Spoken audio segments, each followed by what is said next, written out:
अस्सलामु अलैकुम वरहमतुल्लाहि वबरकातुहू।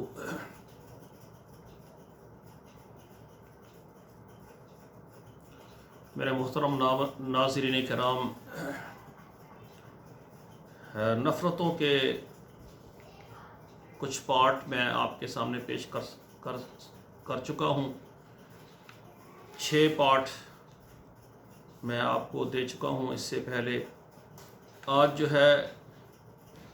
किताब व हिकमत के प्लेटफार्म पर आपका मुअल्लम मुदर्रस प्रोफेसर कारी अब्दुल मन्नान हाज़िर खिदमत है। आज नफ़रतें पार्ट नंबर 7 आपके सामने पेश करूँगा और इसमें यह है कि बीवी के साथ जुल्म व ज़्यादती करना। बेशुमार घर हमने देखे हैं। हम उनको तालीम याफ्ता भी कहते हैं, तरबियत याफ्ता भी कहते हैं, और दीनी एतबार से भी हम कहते हैं लो जी ससुर भी आलम दीन है और सास साहबा भी मुअल्लिमा हैं, उस्ताद हैं, दीन की मुदरसा हैं, और जो शौहर है वो भी आलम दीन है। इस घर की ये सिफ़ात बयान करते हैं। लेकिन उस घर के अंदर जो बहू आई है, जो उनके बेटे की वाइफ बीवी बनी है, उससे अगर आप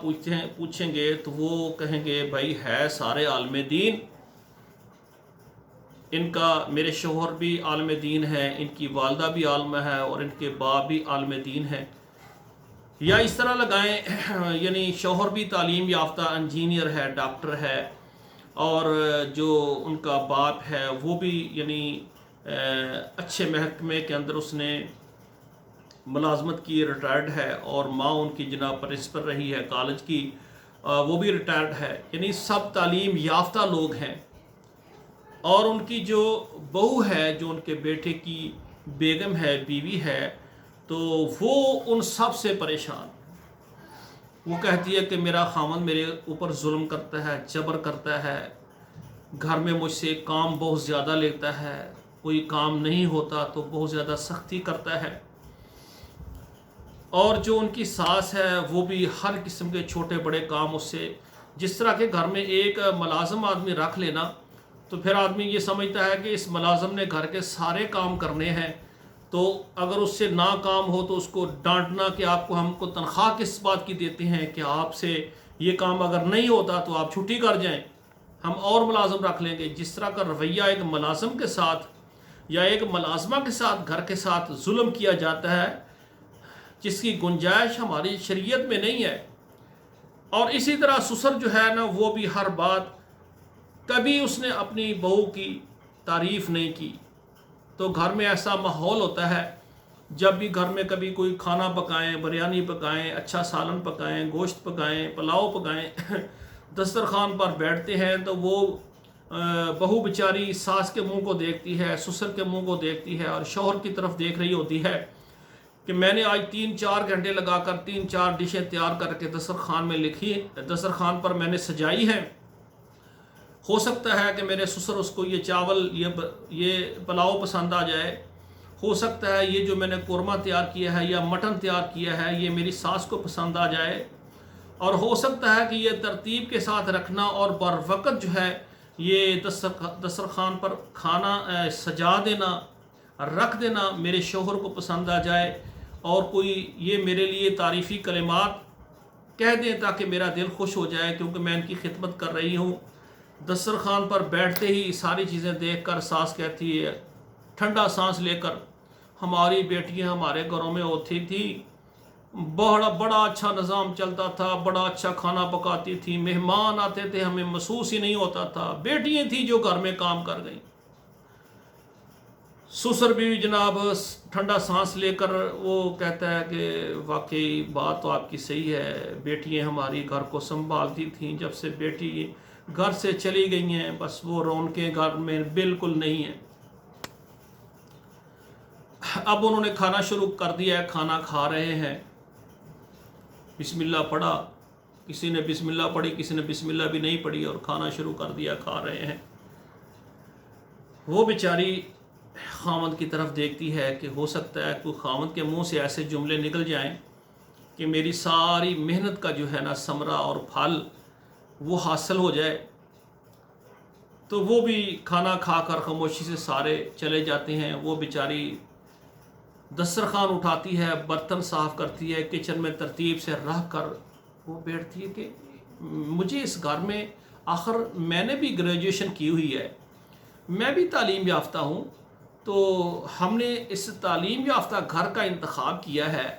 कि ससुर और सास वो तालीम याफ्ता होंगे, शोहर जो है ना वो भी तालीम याफ्ता है,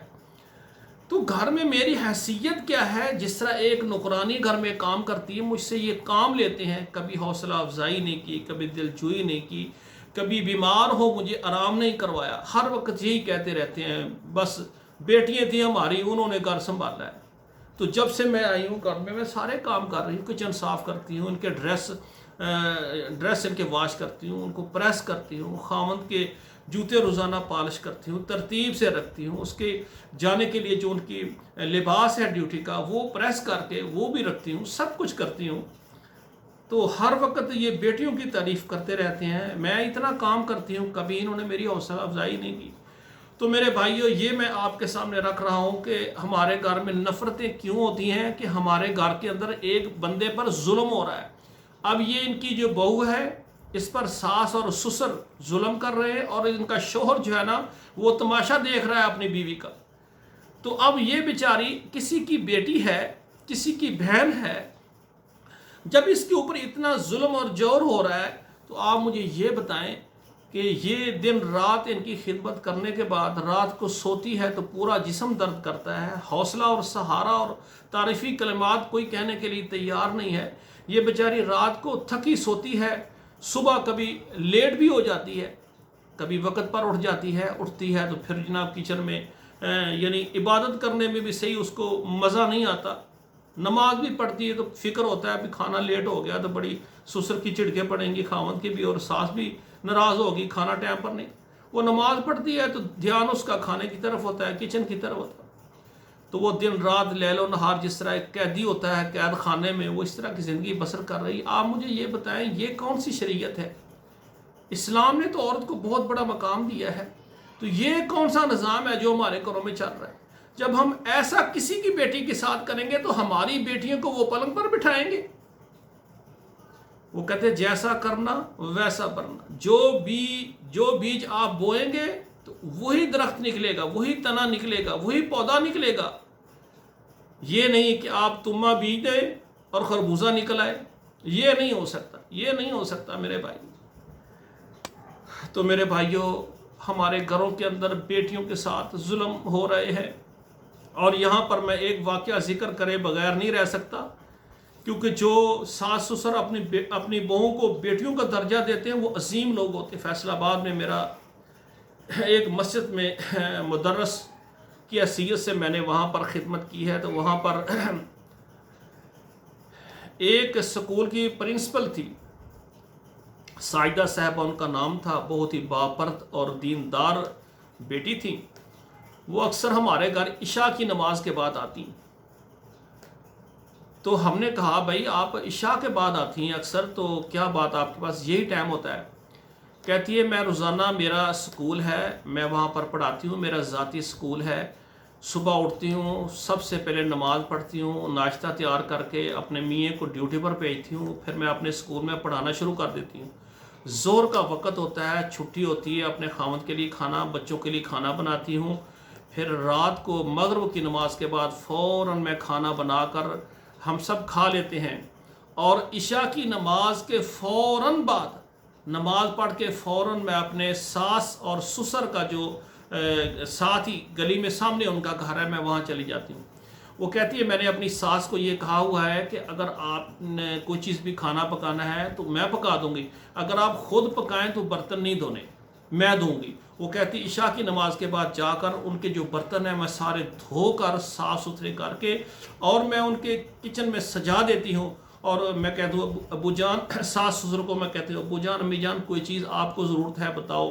उनके कपड़े वगैरह ले आती हूँ, घर से धो के प्रेस करके उनको अगले दिन जाकर दे देती हूँ। तो वो कहती है कि मेरे सास ससुर इतने अच्छे हैं कि मैं बता नहीं सकती। अब ये देखें, अपने घर का काम करके फिर दोबारा जो कि उनकी सास दूसरे बेटे के साथ रह रही है, तो उनके घर में जाकर इशा के बाद रोज़ाना उनका काम करना। तो वो कहती है मेरे सास ससुर इतने अच्छे हैं कि अल्हम्दुलिल्लाह یعنی میرا شوہر 3 بھائی ہیں اور تینوں گھروں کے ساتھ اتنے اچھے ہیں، اور کہتے ہیں جب ہمارا کبھی بچہ وغیرہ ولادت ہوتی ہے، پیدا ہو جاتا ہے، 40 دن تک، وہ کہتی 40 دن تک جو ہماری ساس ہے ہمیں کوئی کام نہیں کرنے دیتی، پانی کو ہاتھ نہیں لگانے دیتی اور چارپائی سے اترنے نہیں دیتی، اور عورتوں کے لیے اسپیشل ایک پنجیری ہوتی ہے ولادت کے دنوں میں ان کے لیے بنائی جاتی ہے تاکہ ان کے جسم میں طاقت آ جائے، ہمت آ جائے، انہوں نے اس گھر کے نظام کو سنبھالنا ہوتا ہے۔ تو فرماتی ہیں میری جناب ساس صاحبہ اسپیشل 5-7 کلو گھی لے کر اور ایک برتن تیار کر کے رکھ دیتی ہیں، اور صبح نماز کے بعد فوراً میرے کمرے میں آتی ہیں اور کہتی ہیں سائدہ آپ نے پنجیری کھائی ہے؟ میں نے کہا امی جان کھا لی ہے، تو وہ چلی جاتی ہیں۔ اگر میں نے کہا نہیں کھائی، اسی وقت خود وہ برتن میں ڈال کر چمچ رکھ کر مجھے کہتی ہے یہ آپ کھانا شروع کرو، اور ادھر سے دودھ گرم کر کے لے آتی ہے، کہتی ہے اگر آپ کھائیں گی نہیں تو کس طرح آپ گھر کا نظام چلائیں گی، آپ کے جسم میں طاقت کس طرح آئے گی؟ وہ کہتی ہماری اتنی ساس اچھی ہے، ہمیں بیٹیوں سے زیادہ مقام دیا ہے۔ اور ان کا سسر مجھے کہتا ہے قاری صاحب ہماری بیٹیاں جو ہے نا الحمدللہ ہم نے اچھے فرض ادا کر دیے، اپنے گھروں میں آباد ہیں، اب ہماری بیٹیاں یہی ہیں جو میرے بیٹوں کی یہ بیگ میں ہیں، الحمدللہ اصل میری یہی بیٹیاں ہیں، کیونکہ ہمارے گھروں میں انہوں نے رہنا ہے، ہمیں انہوں نے سنبھالنا ہے، ہمارے بچے، ہمارے بیٹوں کے بچے ہوں گے سارے، یہ ہماری اولاد ہے۔ میرے بھائیوں یہ انصاف کرنے والے لوگ ہیں، ہر دور میں ہوتے ہیں اور اب بھی ہے۔ تو میری گزارش والدین سے ہے کہ، اور اس طرح جو شوہر ہے ان سے بھی میری گزارش ہے کہ اگر اللہ ذوالجلال کا یہ نظام نہ ہوتا، اپنی بیٹی کو تعلیم تربیت 20-25-30 سال کی کر کے تعلیم دے کے اس کو ملازمت لگوا کر پھر اس کو آپ کے حوالے کر دیں، یہ اللہ کا نظام نہ ہوتا، کوئی اپنی بیٹی کسی کے سپرد نہ کرتا۔ اگر اللہ کے نظام کو مانتے ہوئے والدین اپنی بیٹیوں کو اللہ کے نام پر تجھے بغیر کسی قیمت کے فی سبیل اللہ ایک اللہ کا نظام ہے، اللہ نے یہ آدم علیہ السلام سے شروع کیا اور اخیر تک رہے گا، اس پر کاربند ہے، تو للہ میں آپ سے یہ کہتا ہوں کہ آپ بالکل ان کو عزت اور احترام دے۔ اگر آپ نے اپنا رویہ اور روش نہ چھوڑا، گھر میں جو ہے عورت پر ظلم اور جور آپ کرتے رہے، آپ کے گھر سے رحمتیں اٹھ جائیں گی، برکتیں نکل جائیں گی، بیماریاں آ جائیں گی، نحوستیں آ جائیں گی، اللہ کا عذاب آ جائے گا، دنیا میں بھی آپ دیندار ہیں اور آخرت میں بھی یہی بیٹی کہے گی یا اللہ تیرے حکم کو میرے والدین نے پورا کیا، میں اس گھر میں آئی، مجھے انہوں نے نہ بیوی سمجھا نہ انہوں نے مجھے بہو سمجھا، ساری زندگی مجھے یہ نکرانی سمجھتے رہے ہیں، کیا مجھے اسی لیے تو نے پیدا کیا اور مجھے میرے اوپر یہ حکم صادر کر دیا کہ ان نکاح من سنتی فمن راغب عن سنتی فلیس منی، بیٹی تو نے نکاح کرنا ہے، اگر یہ کام نہ کیا تو رسول اللہ ناراض ہوں گے تجھ سے۔ میں نے اللہ کو اور اس کے رسول کو راضی کرنے کے لیے والدین کا یہ پیار محبت چھوڑ کر میں ادھر آئی، بہن بھائی چھوڑے اور انہوں نے ساری زندگی مجھے نکرانی کا درجہ دیا۔ تو میرے بھائیوں یہاں پر میری گزارش ہے کہ ہماری بیٹیاں بہنیں ان پر بالکل ظلم نہ کریں، خصوصاً جو شوہر ہیں اپنی ازواج اپنی بیویوں کا خیال رکھیں، ان کے حقوق دیں، ان کا کھانے کا اچھا انتظام کریں، ان کے لیے فروٹ کا اچھا انتظام کریں، اور اسی طرح ان کے لباس کا اچھا انتظام کریں۔ اگر اللہ کے حکم میں کبھی بیمار ہو جائیں تو ان کے علاج معالجے میں کمی نہ کریں، اللہ نے ذمہ داری تمہاری لگائی، اللہ نے سوال کیا، اللہ تعالیٰ تم سے سوال کریں گے۔ اور اسی طرح جو میری بہنیں بیٹھی ہیں ان سے بھی میری یہ درد مندانہ گزارش ہے، اگر تمہاری طرف سے بھی کوئی سختی ہے زبان اور اخلاق کی، آپ بھی اپنے شوہر کو شوہر سمجھیں، کیونکہ رسول اللہ صلی اللہ علیہ وسلم نے فرمایا کہ ایسی عورت جو اپنے خاوند کو راضی کرتی ہے،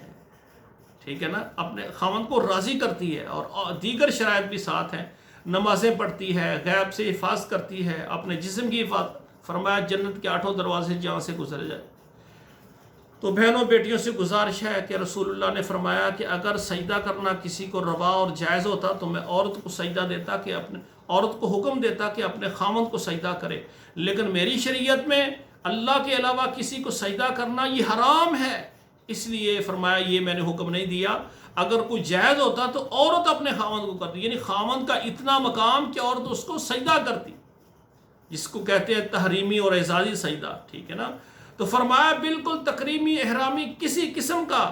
ٹھیک ہے نا، احترام کا کوئی کسی قسم کا سجدہ میری شریعت میں نہیں ہے، یہ جھکنا، یہ سر نیچے کرنا، یہ میری شریعت میں نہیں ہے۔ تو فرمایا میں نے حکم نہیں دیا۔ اب دیکھیں یہاں پر خامد کا کتنا بڑا درجہ ہے۔ تو میری گزارش ہے خواتین سے کہ اپنے شوہر کا احترام کریں جس طرح احترام کرنے کا حق ہے، اور اسی طرح آپ اس گھر میں آئی ہیں، یہ ساس سسر یہ آپ کے ماں باپ ہیں،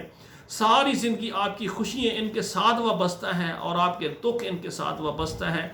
آپ ان کی خدمت کریں، ان کو ماں باپ کا درجہ دے کر ان کی خدمت کریں۔ شریعت میں ساس سسر کی خدمت کرنا کوئی عورت کی ذمہ داری کے اندر نہیں ہے، لیکن اخلاقاً کیونکہ جو آپ کا شوہر ہے اس کی جنت ماں باپ کے قدموں میں ہے۔ جو اس کے ماں باپ ہیں اگر آپ اس کو خوش کر دیں گی تو وہ آپ کے شوہر پر خوش ہوں گے، تو ان کی جنت کیونکہ آپ کے خامد کی جنت وہ آپ کے ساس سسر کے قدموں کے اندر اللہ نے رکھی ہوئی ہے۔ آپ کی سسر کے لیے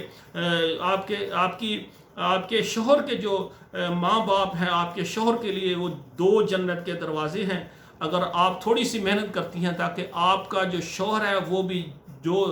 2 دروازے جنت کے ہیں ان کا مستحق بن جائے، وہ بھی جنتی ہو جائے، اس اعتبار سے آپ اپنے شوہر کا اخلاقاً تعاون کریں کہ ان کے جو والدین ہیں ان کو اپنا والدین سمجھیں۔ اور میں سمجھتا ہوں جب ایک عورت اپنے شوہر کو شوہر ہونے کا درجہ دے اور سسر اور ساس کو ماں کا درجہ دے، اور سسر اور ساس اس کو بیٹی بنا کر رکھیں، اور شوہر اس کو جو بیوی کا مقام ہے، گھر کی ایک مالکہ ہے، بچوں کی ماں ہے، والدہ ہے، ایسا درجہ دے کر رکھیں تو گھر میں اتنے سکون ہوں گے۔ اور میں سمجھتا ہوں کہ یہ گھر دنیا کے اندر ہی آپ کو جنت کا ٹکڑا نظر آئے گا اور پریشانیاں دور ہو جائیں گی۔ اور پھر آخری بات یہ ہے کہ ایسے گھروں میں جہاں اتفاق اور سلوک اور ہمدردی